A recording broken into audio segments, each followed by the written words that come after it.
Hello, friends. This is Alia Jamal, the Heart Mentor. We are meeting with our weekly workshop that we do every Thursday, 1 p.m. Eastern Time. And today's topic is um, moving through grief. And that is one of the topic that feels a little heavy. We all run away from grief. But today we are not just moving through grief or learning more about grief. We are feeling the layers of grief to connect with the inner child. If you have ever experienced loss, any kind of loss yourself, or you have seen another person experience it, one of the things you notice, there is a spark in their eyes that just leaves. Whether they are going through a divorce, whether they had a death of a loved one, whether they just got laid off, there's a spark that just goes away from their eyes. And that is the disconnect with our inner child. And that is what we are going to be focusing on today. How to bring back that spark. Where does it go to? Where it's hidden, lost, and that is our inner child. And if you have never done any work around connecting with your inner child, I would highly recommend stay. You're going to really um, walk away with some nuggets that you can implement in your life. First of all, we think that grief is something when somebody you love dies, but that is not true. That is just one form of grief. There are so many different forms of grief. Grief is um, that emptiness that we feel when something is not there that once was. It could be a house. Maybe you lost your house to bankruptcy or to foreclosure. It could be a career. It could be your own health. It could be a relationship that you like, you went through divorce. It could be a child that decided to leave you. It could be a sibling that decided to leave you. It could be a friend who's no longer there for you. So grief has many different forms, and unfortunately, in our modern day living, we don't have any room for grief to be held or processed or moved through us.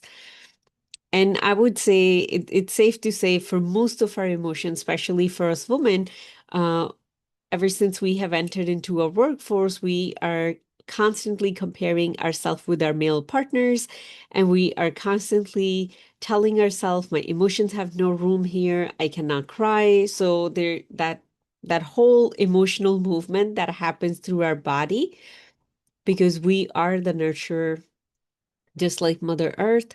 We do carry very different energies for a very specific reason. So now there is no room for that. And that's why in today's day and age, even though we love to blame it on the food, we love to blame it on all the chemicals that are being used in our products, but most of our female health issues, they are coming from stuck energy within us, unprocessed emotions. And grief is one of the biggest one. Because imagine how many losses a woman go through in her life in just 4 decades, in just 3 decades, that she never pauses and work through it. One of the one that I remember very distinctively, I just got a news that, the baby that I was so excited about is no longer alive inside of me. So what happened naturally? Tears started rolling up. And my doctor, who was a female, right away said, "Don't cry. You'll have another one." Instead of saying, "It's okay to cry. It's okay to feel." And I come from a science background, and working in the lab, I knew exactly what's going on. It was very easy for me to go to logic. And it took me many, many years to recognize that that grief was never processed. And I started processing that grief. And I'll show you how you can do that. So that is just one of many examples.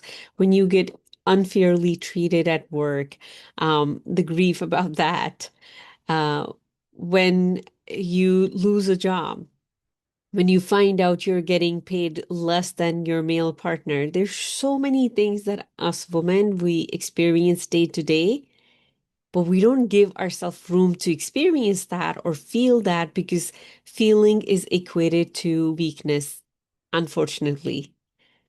But that is also disconnecting you. So if you look at a woman or you can look at yourself in the mirror, whether you're in your 30s, 40s, 50s, 60s, whatever is your era right now, and you look in the mirror and you don't see that spark, then pick up your 3-year-old picture or when you were 2-year old and compare your eyes.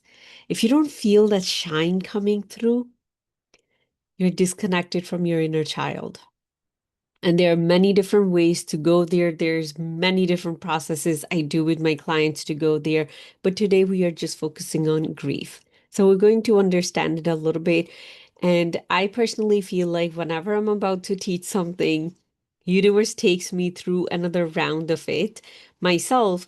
And I realized earlier in this week that there is a very specific grief that I still have not given myself permission to process fully. What it felt like there's a mountain within me, and I only work through the top of the mountain, like, just the tip of the mountain. So sometime one of the things you will experience, you're too busy to let yourself feel. I remember when I was going through divorce and as the case was getting finalized, there was no room to feel the grief because I had also gotten laid off and I had to figure out how to provide for myself and for my child. So sometimes I agree with you, there's no room to feel the grief. Or I'll show you it feels too much.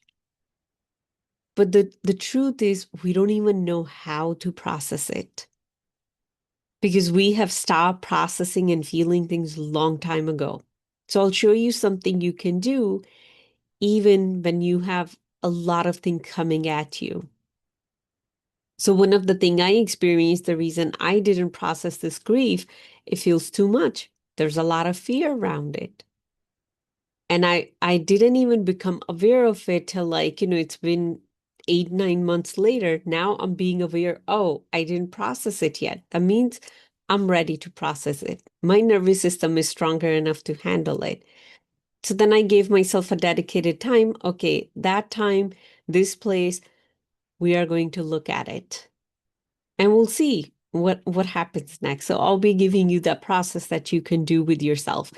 So first, we want to understand why it is important to process grief. Like any emotion, grief is the movement of energy through you, calibrating a new way of recalibrating with a new way of being. And when we freeze in the middle because it feels too much, we block that growth. You never meet that version of you. You don't grow in that very specific area of your life. So you might have seen this a lot, or you might have experienced it a lot when a woman, she goes through divorce, she goes back to school. She starts focusing on building her wealth. She starts focusing on a lot of things she's focusing on. We get busy, but what we don't look at is what's hurting, what's there, because that feels too much. That feels too vulnerable. There's no space for it. I have to be more proactive, or I have to be more logical, or I need to stay in my mind more. I need to survive.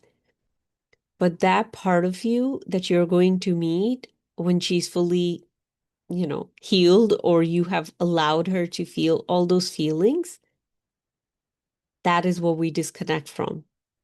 And all of us, at some point, we have to face that unless it becomes a disease in your body.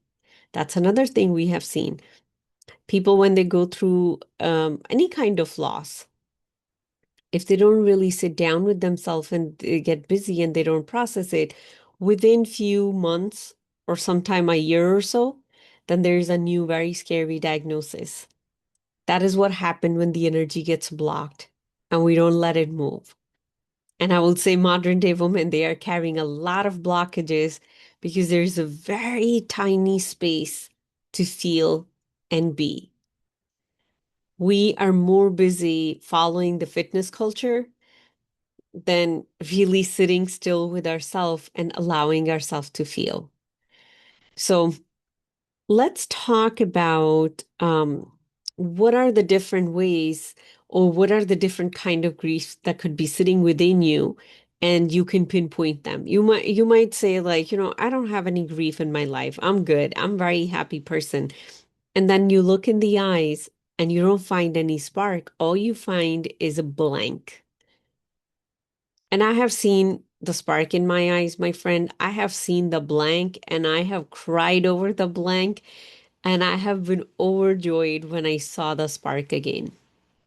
Whenever I want to check in what's going on within me, if I'm not able to pinpoint it, I just go look in the mirror, and eyes can tell me much faster and more honest than anything else.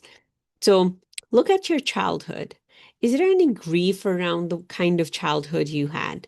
Now, don't go into, oh, I'm grateful for what I had. We are not talking about gratitude right now. We're talking about honesty. Is there any grief around the kind of mom you had, or the kind of dad you had, or the surrounding you had? Maybe you had a sibling who needed more of mom and dad attention. So then there is grief sitting about the childhood that you never had, that you wanted to. The little girl says to you that should have been there. Yes, as an adult solution would be, and that is what I do with my clients in our one-on-one container, is to learn to become what she needs and then give her as an adult. You become your own mother, you become your own father, you become your own sibling, you become your own everything. That is the journey of healing your relationship with yourself. But if you don't even know that grief is there, how you're going to process it? So that is one place to look at. Another place to look at is, did you have to abandon a very specific version of you? Maybe you were very talkative. Maybe you were very creative. Maybe you wanted to play a specific instrument, but that there was no room for that part of you to exist. Maybe you had a very distinct opinion, and every time you shared that opinion, you got insulted or rejected or even punished. And you had to abandon that part of yourself. You had to put it in a box, seal it, put it away. Now, there's a difference in putting yourself away or abandoning yourself versus releasing. For example, one of the part that I worked with last year was this inner pity party. And I discovered the specific disease that I was working with last year that showed up briefly. It had to do with the root cause, the pity party, my addiction to having a pity party inside of me.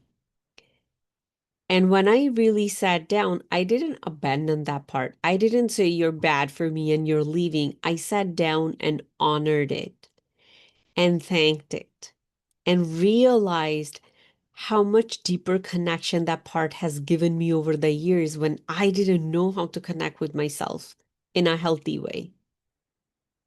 And with that gratitude, that honor, that acceptance, you can release that part to still exist, but not in your field.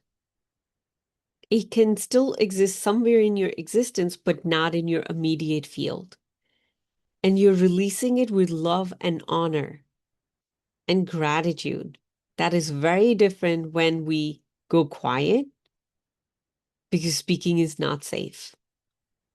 So then there's a grief about that part too. And every time there is that hole or emptiness get created and we don't hold ourselves, which of course we don't know how to do that. We don't sit with ourselves. We don't allow ourselves to feel without filling in with all the stories and what's wrong with me. I'm not enough. And having again that pity party. When we don't do that, we disconnect from that inner child. When a child is crying, let's say a 3-year-old is crying, what do they need? They need a hug. They need someone to sit next to them. They need assurance. They need validation that I understand, you just drop ice cream and there's a truck right there. We can get another one. I understand this is a big deal. Reassurance, validation, presence, being held, being hugged. When we deprive ourselves of all of that because one, we don't know, or there's no room for that, that is when the inner child goes quiet, quiet, quiet, and quiet. And most of the time, it's the stories we tell ourselves through those losses that make us go quiet. And I understand it is very difficult to exist in a human body without having a story about everything coming out of your head and just being in your heart with your feeling. I understand that is a challenge and that is a training that you train yourself over many, many months. That's why my one-on-one container is a year long because it takes time for us to change the ways we are used to being. Another is when a relationship ends without a closure. When you're just sitting there thinking, what did I do wrong? And I have personally experienced many, many, many times that I would say at this point I'm an expert. Someone walks away without any closure, without any words. They show different colors. I know how to handle that within me without completely collapsing. But that is many, many years of practice. I guess my soul came here to master that skill, so I attracted a lot of that. But imagine when you go through a breakup and there's so many questions left that you will never get answer to. Who's there holding you in your pain? Usually what happens, and this is what your girlfriends would tell you, every time you sit with this pain, you're still giving energy to that person. You're still being loyal to them. You need to be selfish. You need to think about yourself. Why are you still crying about it? It's good that they are gone. They were not good for you to begin with. So what happens? We brace up and we try to forget that it ever happened. Because somehow it feels like if you hold space for that part of you that is aching, that is in pain, it feels like you're further betraying yourself and you're still staying loyal to the other person. That's how it feels like. So we don't do it. But that's not true, my friend. When you embrace that there is a part of me that love that person from the depth of their heart, and that love is real. That love was not fake. When you sit with yourself with that level of, I would say, presence, self assurance, self validation, that is when that pain can move through you.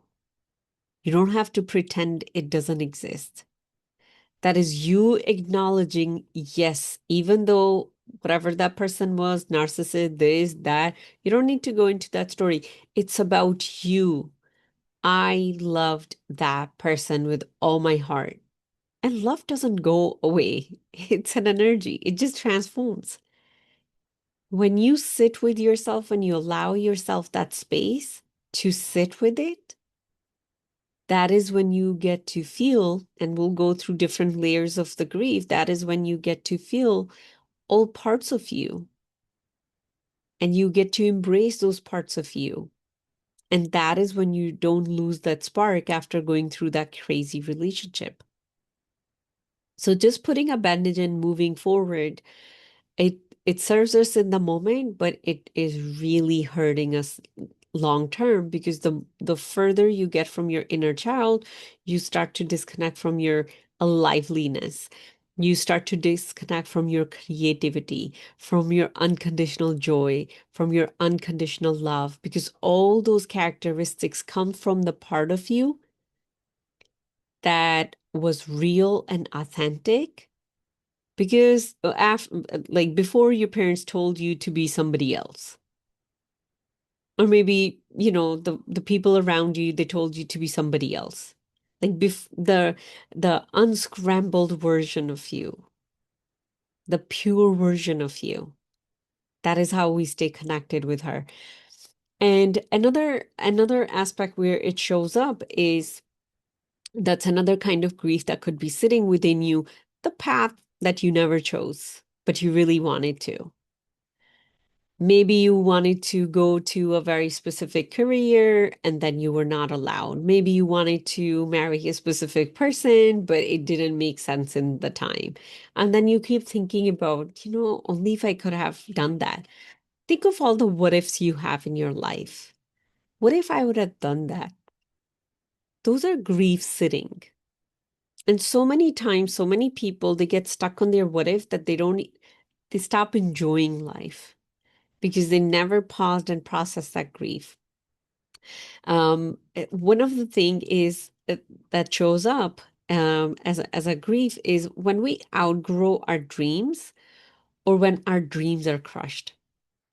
So maybe, when you were um, growing up, it was time for you to go to college. Maybe something happened in your family and you never got to go to college, and your life looks very different than it would have if you went to college.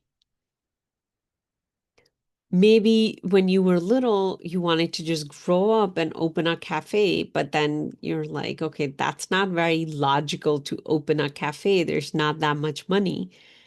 How am I going to run it?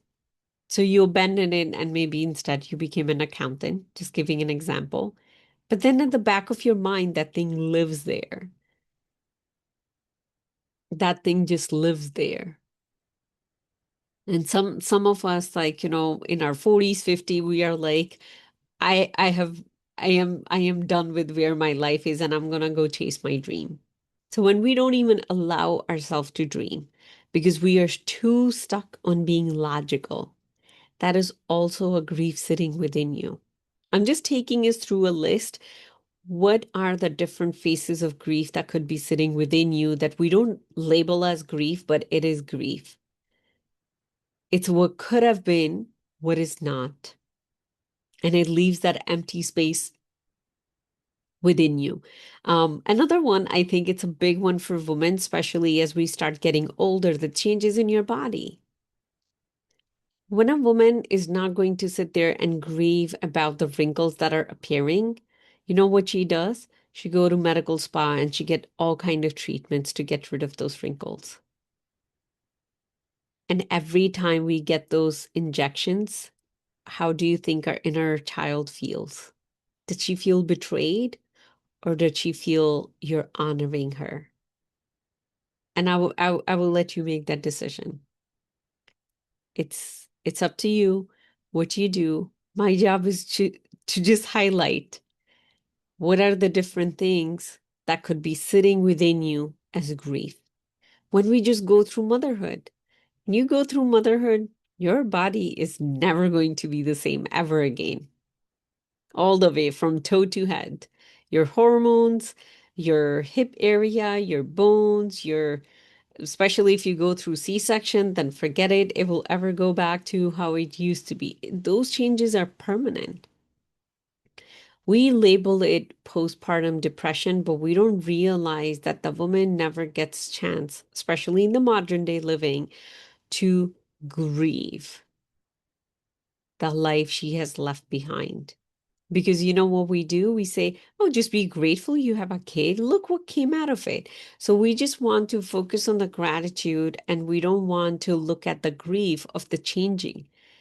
There's nothing bad about grief. Grief doesn't mean you're ungrateful. Grief just means now there's an empty space and we want to reconnect the dots to move through that empty space. It's like you're going through this tunnel so you get to the other side. Doesn't mean tunnel is bad. But if you never walk through that tunnel, you always keep wondering who's on the other side of the tunnel. And that is a version of you that you have not met yet. And we'll learn in a bit why we don't meet her. Um, Another one is, all the societal pressure that we experience. Maybe you're told you're too sensitive, you feel too much, you're too slow, or maybe the way you think is too wrong, or why you have to be this way. All those things that we expect us to be there, which is a supportive community, when they are not there, when your own community starts to attack you, there is a grief. I've personally been through that. Pretty much nobody left from, I would say, 10 years ago. Only one person is still left in my life, in the sense of the community from 10 years ago. One by one, all gone. All friends disappeared. A lot of new ones, very beautiful, amazing friends are there, but there is that grief. We do expect, it's very natural for a human to expect, I will be supported, and then you're not. Instead of growing a thick skin, when you give yourself room and space to feel, and I'll show you in a bit how to do that. It's not easy. That is when you get to go through that tunnel and you get to meet the other part of you that can survive, that can live in a different way. And I would tell you, the first big grief I had to work through was losing my first marriage. I literally had no idea. How am I going to live if that thing was gone? And I resisted it with all my being to hold on to it. And I had no idea who I'll become if this is gone and how my life will change. That is what holds us back from feeling the grief. That was one big thing that happened in my life. And the second was losing all my siblings. I had no idea who I'll become. And going through it, moving through it, there was a lot of sickness. There was a lot of tears. There was a lot of, I don't know who I'm becoming. Now I'm here. That version of me is fully have been here. And it is so joyful. I did the work. I let myself feel parts of it and still in process. If I can go back and tell that to my version from almost 2 years ago, hey, you're going to be just fine. You're going to be actually much more happier and more alive. It would have been easier process, right? So on the other side of the grief, whatever grief you're holding on to and you're not letting yourself feel it, there is a much more elevated version of you that's waiting. That's why that's why life gives the opportunity to experience grief. So if you look at I'm just fixing my notes here.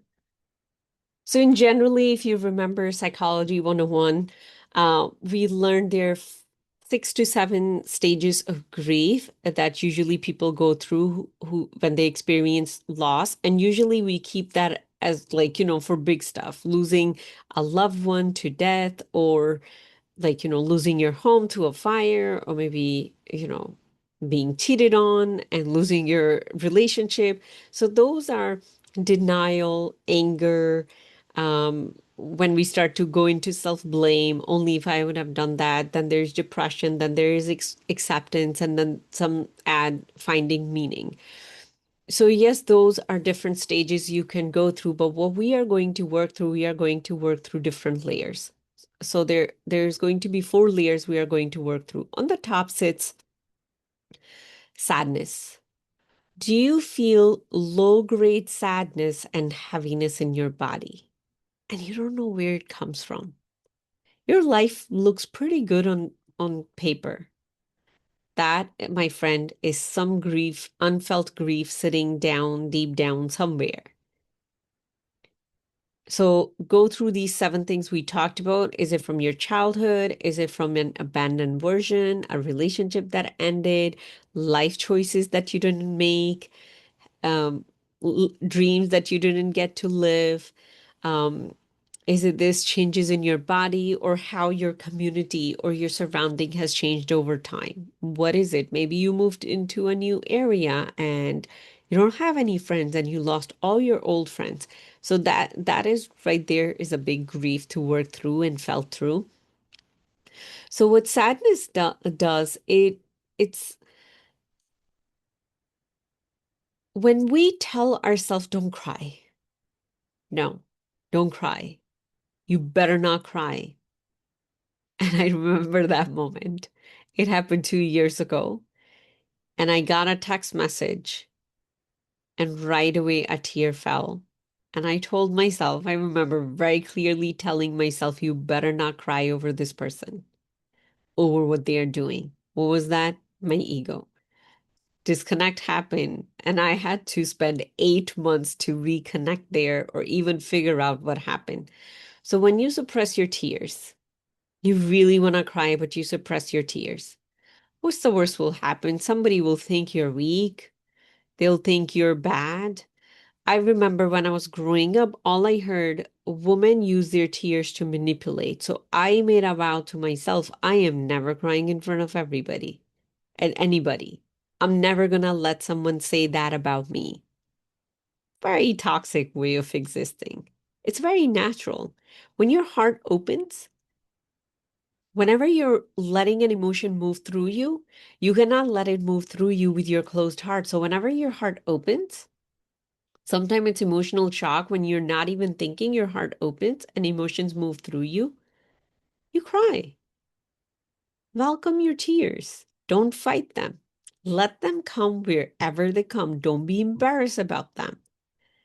If you just start letting your tears come out whenever they need to, whenever they want to, and don't stop at the first tear, try to distract your mind, let the floodgates be open, you'll stop having this low-grade sadness following you everywhere like a tail. That's like the most surface level layers that sits.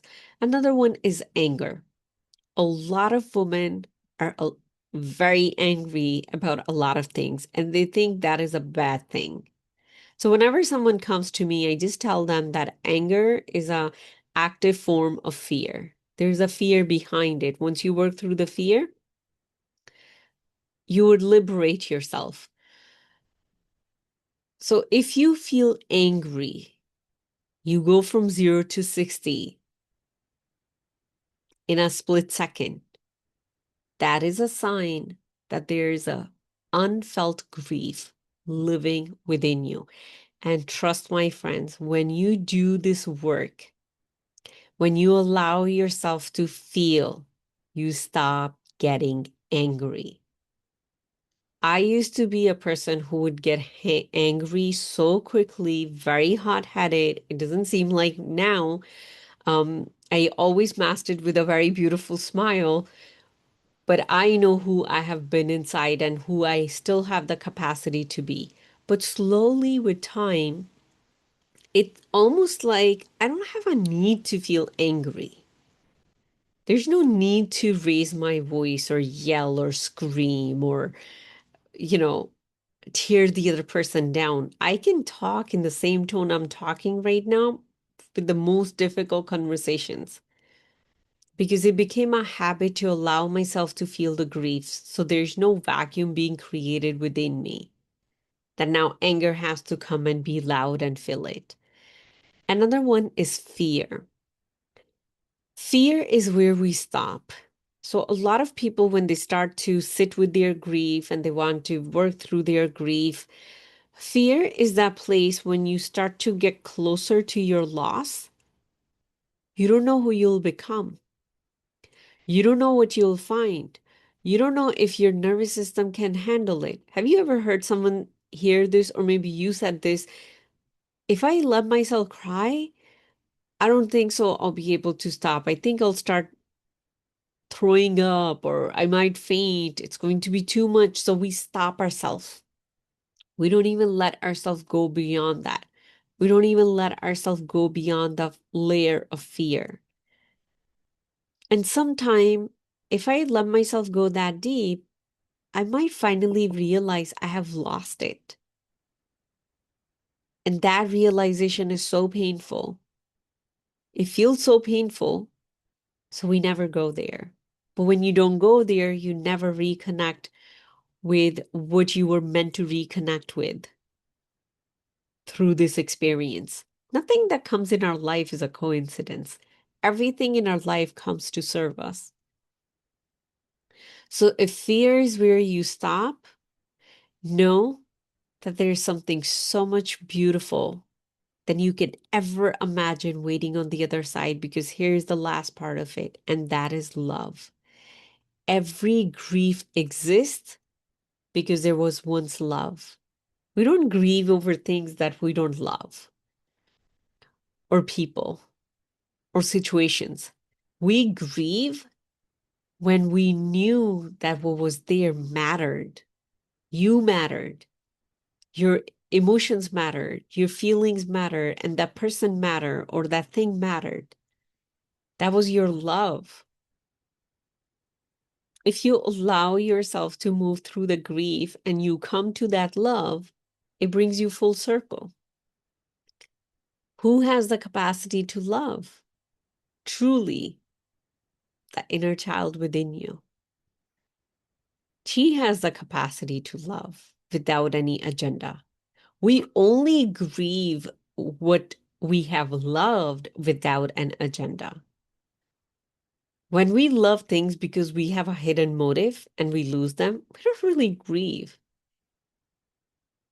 Let's say you got a car that was your dream car, and you saved for, let's say, 10, 20 years to get that car. You really, really wanted it. You really, really loved it. And now you got it. And imagine after a month you lose it, whether to a theft or car accident, flood, whatever. You lost that car. Do you think you're going to feel grief? Most likely, yes.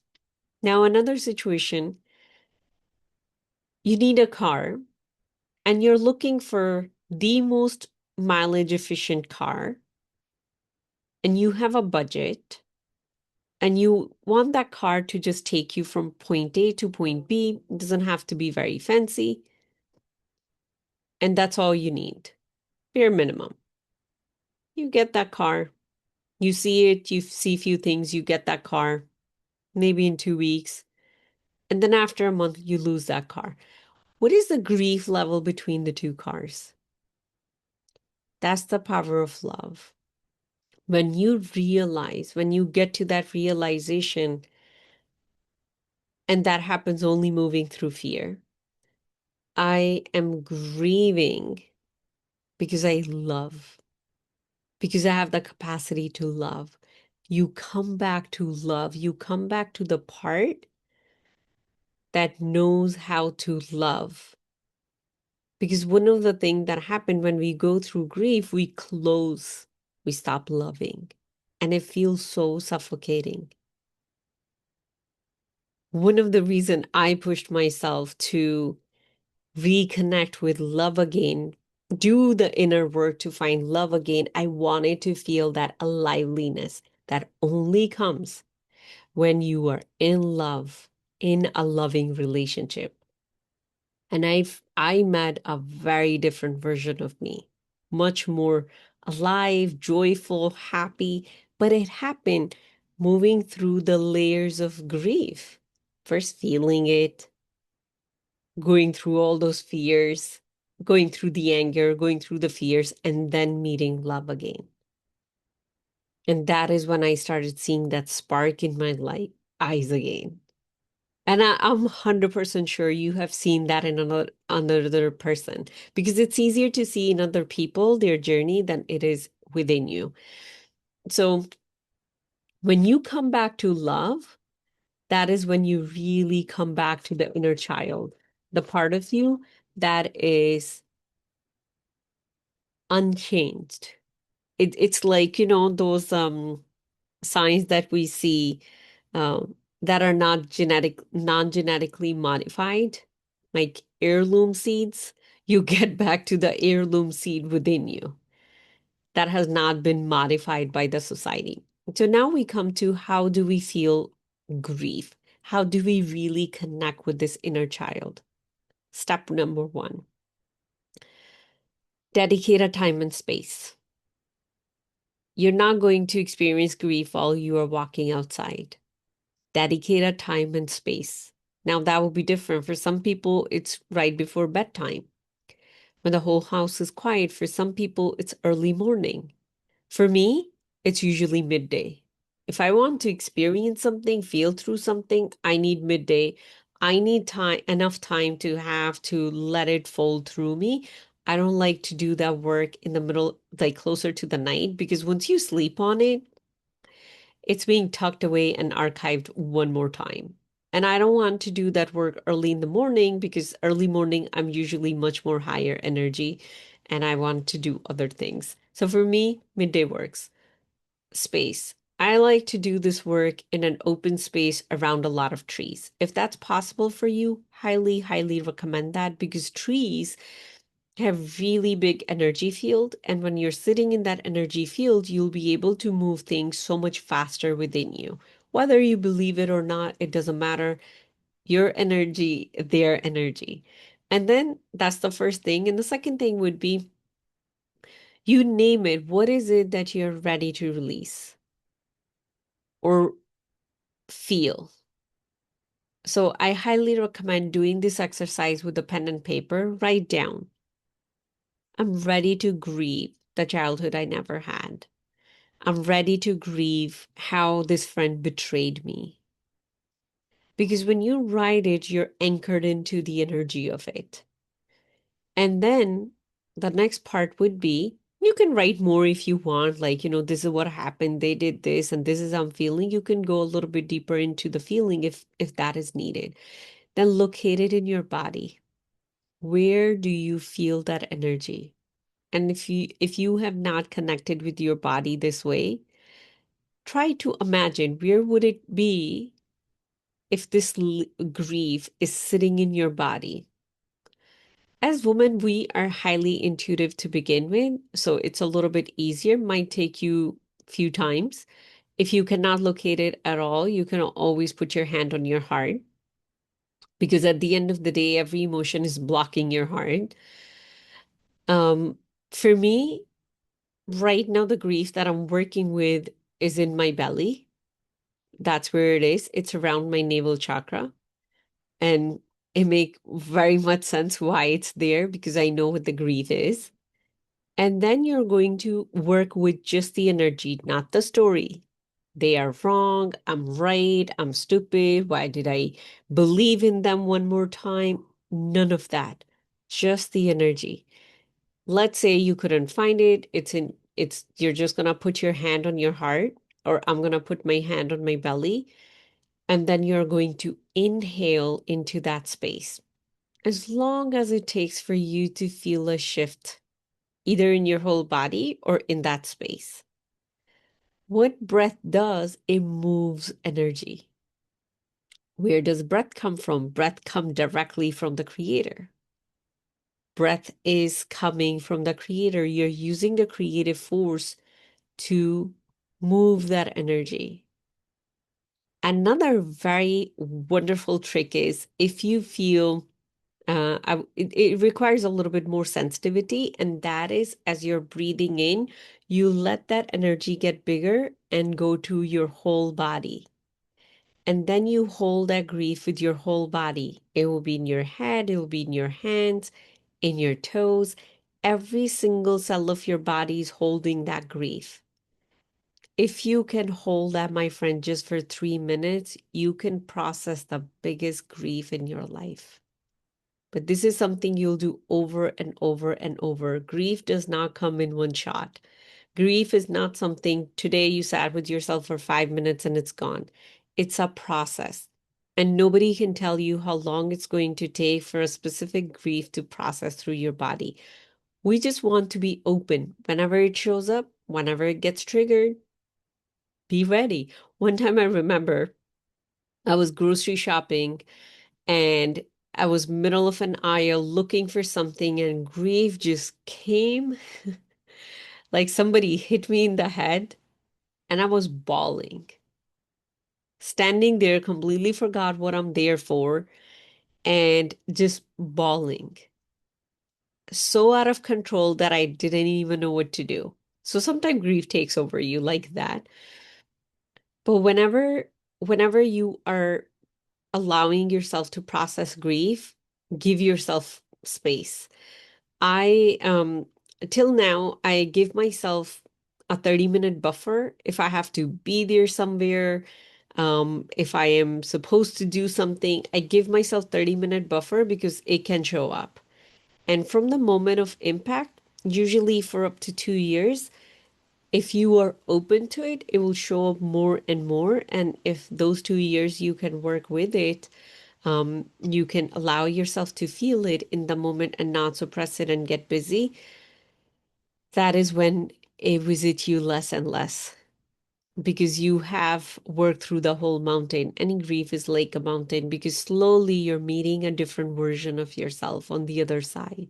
You're not just going to run through the tunnel and like, align with that other version of you that is emerging through grief. So we talked about pick a place, name place and time, name it, and then locate it in your body, and then breathe into it. And you will feel the movement in it. If breathing feels too much, you can just feel it, where it is, where it lives, how it feels to hold it there, because you're becoming friends with it now. You're building a relationship. That little girl who's hiding in a corner and no one came to console her, she sees somebody's walking towards me and the spark in her eyes is coming back. She's getting hopeful. I'm not abandoned and left alone because something that once was there is not. I'm still valued. I still matter. I'm still being cherished. That starts to wake up within you. And the last one is talking to the grief.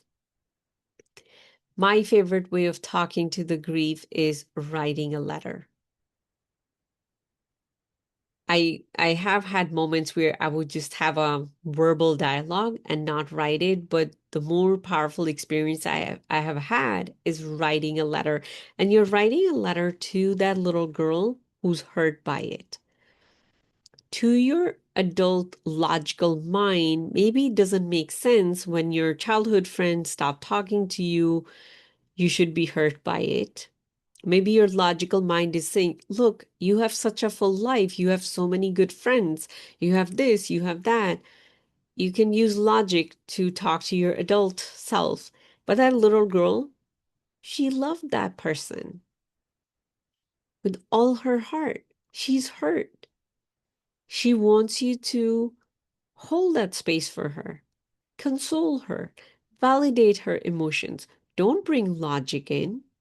She doesn't run by logic, she runs by her heart because nobody has told her yet that leading with your heart is bad in this world and you need to permanently move to your mind.